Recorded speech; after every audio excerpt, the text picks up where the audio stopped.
Hey, Easy Technology. Here are 5 essential Excel functions for data entry. Entering data in your spreadsheet is the basic principle behind using Excel. From adding the current date and time to looking up values to changing the letter case of your text, some functions can help you tremendously with data entry. And simply type in Excel.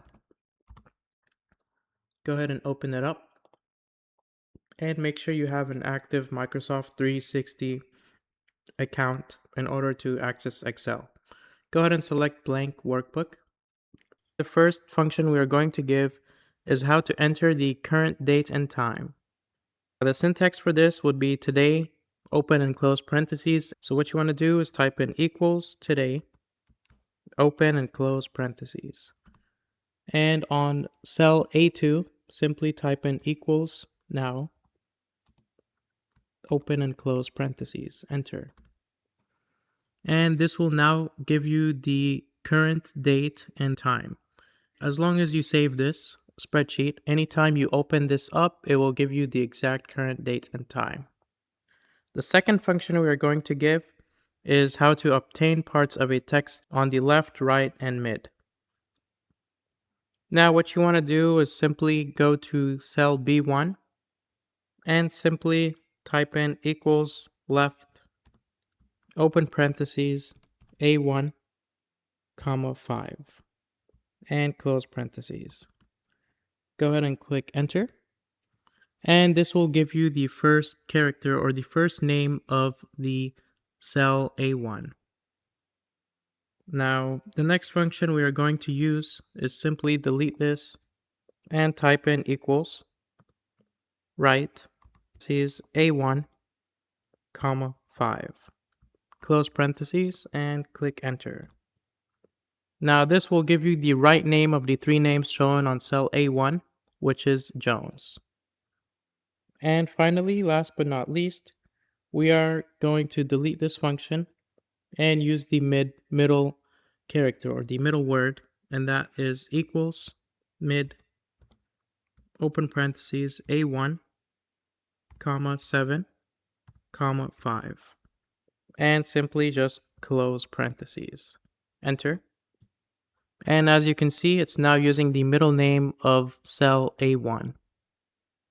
The next function we are going to use is how to change the letter case, make it upper, lower, and proper. Now, the correct syntax there's a few for this, so make sure you pay close attention. Now, what you want to do here is go back to cell B1 and delete this function. Go ahead and type in equals upper parentheses A1 for that cell and close the parentheses. This will make the whole name capital, which is uppercase. The next function will be equals lower, open parentheses, cell A1, once again, close. This will give the whole name in all lowercase terms. And last but not least, equals proper. This will give you the proper name as if it is professionally written as a name. Now the next function we are going to do is show you how to round your numbers, round it up or round it down to the nearest decimal point. So what you want to do is simply delete all of these. And simply what you want to do in cell A1, go ahead and type in a number such as 5.125. Now go to cell B1 and type in equals round up, open parentheses A1, comma 2. Highlight these cells, right click, go to format cells, and select number. Click enter. Now, as you can see, after we typed in this formulation, it is rounding up the number 5.125 to the nearest hundredths of a decimal. In order to round down, type in this function equals round down A1, comma 2. And now, as you can see, it has rounded down this number in cell A1 to 5.12. Finally, the last function we are going to show you is how to remove unnecessary spaces and trim. This is to trim texts. Now in cell A1, just type in extra spaces. Now go ahead and go to cell B1 and type in equals trim open parentheses A1, close parentheses, and choose enter. And that will remove any extra spaces that you have, which I don't have right here, so it didn't show any difference.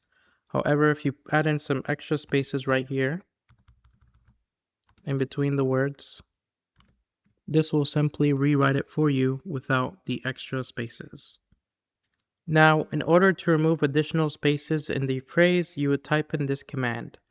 So go back to cell B1 and simply delete this. And go ahead and type in equals trim open parentheses apostrophe space extra spaces space close apostrophe and close parentheses. This will simply remove the extra spaces in the phrase. Alright, that's going to conclude my tutorial. I hope you enjoyed and benefited. Make sure to like the video, subscribe if you're new to the channel, and comment if you have any questions or feedback. Thanks for watching.